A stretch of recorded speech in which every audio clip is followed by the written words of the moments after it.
Voilà mes chers amis, dans cette vidéo, on va voir comment on peut appeler les fonctions à partir d'un contrat qui hérite les propriétés d'un autre contrat. C'est ce que nous allons faire dans cette partie. Ok, dans la partie précédente, on a vu comment on peut hériter les fonctions d'un autre contrat, en fait, à partir d'un autre contrat. Donc, deux contrats ou bien trois contrats peuvent hériter les propriétés ou bien les fonctions de notre contrat. Maintenant, ici, dans cette partie, on va voir comment les appeler, comment appeler une fonction. Je prends par exemple, j'ai des contrats comme ça. J'ai les contrats A ici et les contrats B. Les contrats B héritent les fonctions du contrat A. Ça veut dire que c'est le contrat A qui est le contrat parent. Et comment est-ce que ça va se passer si je vais appeler les fonctions qui sont dans le contrat parent? Ça va se passer comment? Si je vais appeler par exemple cette fonction ici, je vais faire comment? Comme j'ai is A, ça veut dire que ça a hérité. Et puis comme ça, je vais appeler cette fonction. Je vais prendre ça comme ça.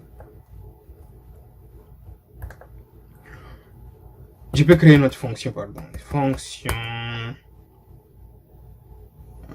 7x. Je peux appeler ça 7x. Et puis je fais public. Ça sera comme ça. Maintenant, je vais appeler cette fonction. La fonction en question se trouve dans les contrats A. Comment est-ce que je vais faire? Je vais écrire seulement ici le nom du contrat. Le contrat c'est A. Et je fais point. Je prends le nom de la fonction. Je fais 7. Parce que je vais appeler la fonction 7. Et puis dans la fonction a un paramètre, un argument que je peux dire 10. C'est tout. Il y a deux façons d'appeler la fonction. Je peux aussi appeler la fonction avec ce qu'on appelle super. Je peux créer la même fonction, je peux la créer ici. Et je peux appeler ça 7 avec super. Et puis ici à la place des 7 des A, je vais mettre seulement super. Donc ce sont les deux méthodes que vous pouvez utiliser pour appeler une fonction. Maintenant, comment est-ce que je peux déployer ce contrat pour essayer de voir comment ça va marcher? Je déploie A et je déploie le contrat B. C'est B qui hérite les fonctions de A. Si je pars dans B, je vais voir toutes les fonctions de A. Maintenant là, je suis dans B. Si je fais get, c'est 0. Si je fais 7y, ou bien 7x, 7 avec super. Si je fais 7 avec super, que je fasse get comme ça, j'aurai 10. Maintenant ici, je n'ai pas bien fait parce que je n'ai pas... Bon, ok, je peux modifier la valeur. Je peux 12. Si je fais 7, x va être égal à 12. Et puis si je fais 7 avec super, vous allez voir que ça sera encore 10. Ouais, c'est comme ça que vous pouvez appeler la fonction qui est dans un autre smart contract. Vous pouvez appeler dans ce sens. Et à part ça, je vais maintenant vous montrer comment appeler les contrats. Maintenant, si vous voulez vérifier comment les transactions se sont passées et les événements récits, vous voyez, c'est ça. Quand on appelait les fonctions là, c'est comme ça. Les événements qui viennent d'appeler, je suppose, ce sont ces événements qui viennent d'afficher à chaque fois que vous appelez la fonction. Maintenant, la différence entre les deux, quand vous appelez la fonction avec super, ça veut dire que super doit appeler, s'il y avait plusieurs fonctions qui avaient le même nom dans les contrats parents, super va appeler toutes ces fonctions-là. Ça va faire interagir toutes ces fonctions. Mais si c'est avec cette méthode ici, ça va cibler seulement une seule fonction et c'est la fonction que vous aviez appelée. C'est comme ça que ça marche. Maintenant, ici, on a vu comment appeler les fonctions qui sont dans notre contrat, qui sont dans un contrat. Alors, ce que nous allons voir, on va voir aussi comment appeler un contrat. Comment un contrat peut appeler un autre, sans passer par l'héritage, sans passer par ici. Donc, on peut supprimer seulement A comme ça. Vous voyez? Et là, on aura directement les erreurs. Il faut qu'on corrige seulement. On n'a pas besoin de tout ça. Alors, j'ai des contrats. Je vais changer ça parce que super, on a fini avec super. Au fait, j'ai des contrats. J'ai le contrat A et le contrat B.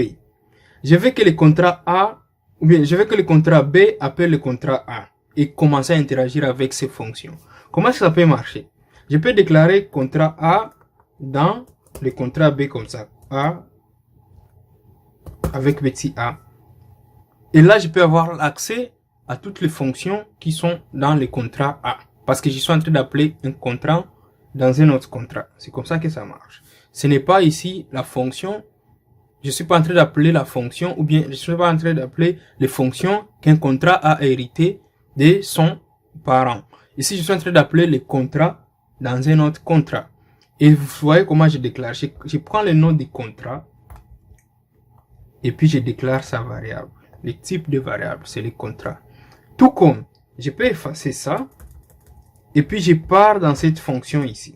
Dans cette fonction, je vais utiliser, par exemple, je vais utiliser la fonction qui est dans le contrat A et la fonction s'appelle setY. Comment est-ce que je vais faire? Je vais entrer ici, je prends ça, j'écris adresse et puis je dis contrat A.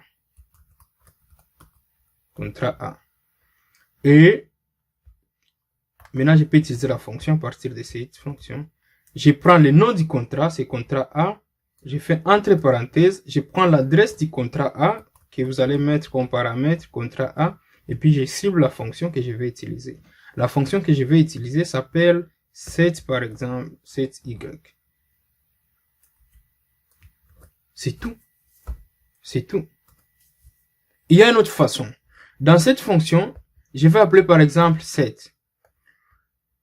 Je peux faire comment?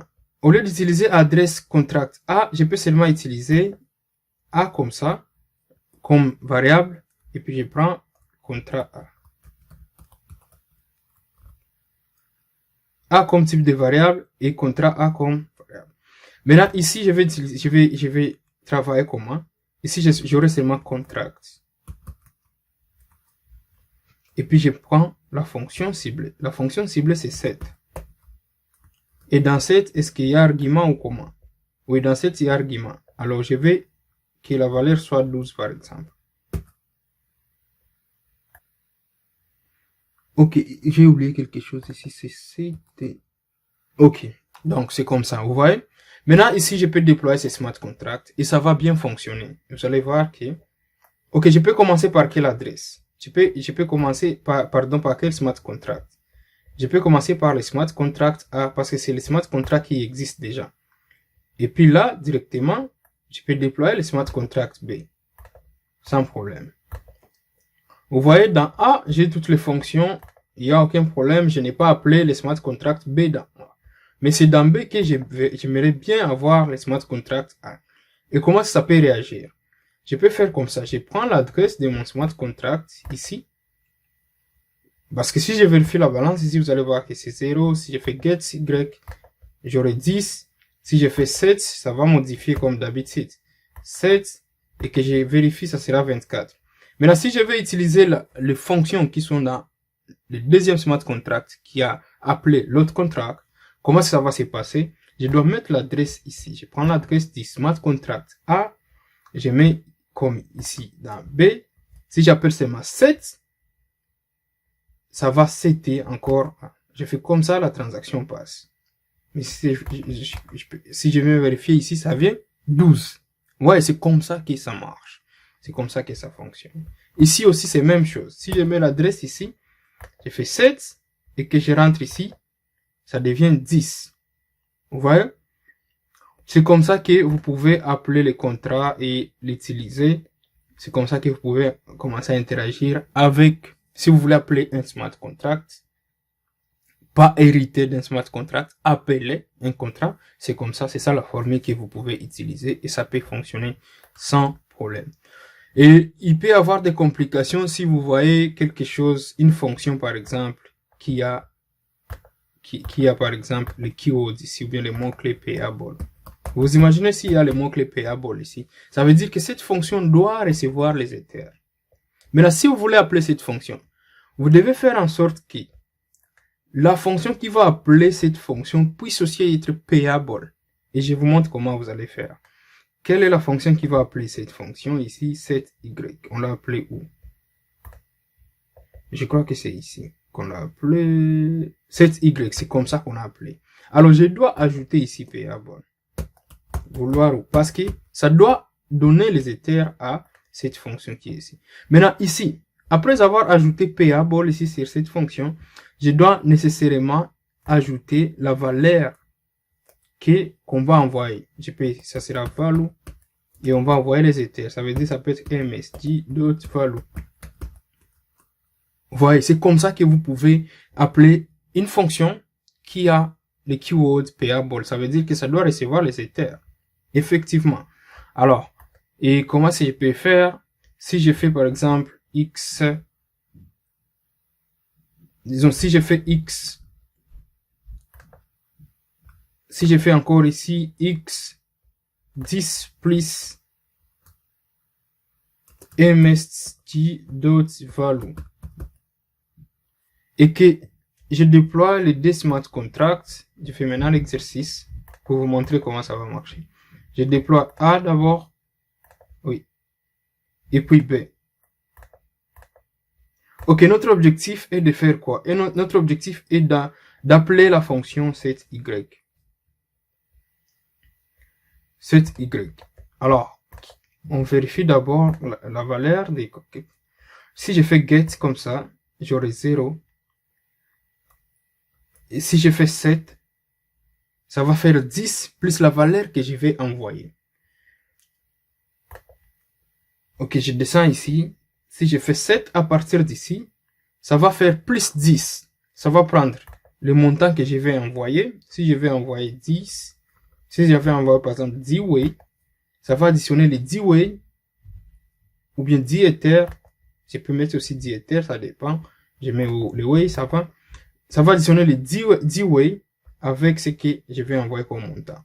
Maintenant, je prends l'adresse de mon smart contract. Je mets ici.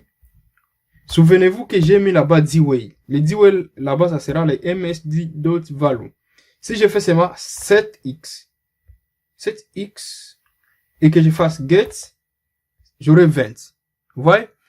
Et merci beaucoup. Vous avez vu comment déclarer les fonctions à partir des contrats qui s'héritent entre eux et comment déclarer un contrat à partir de notre contrat.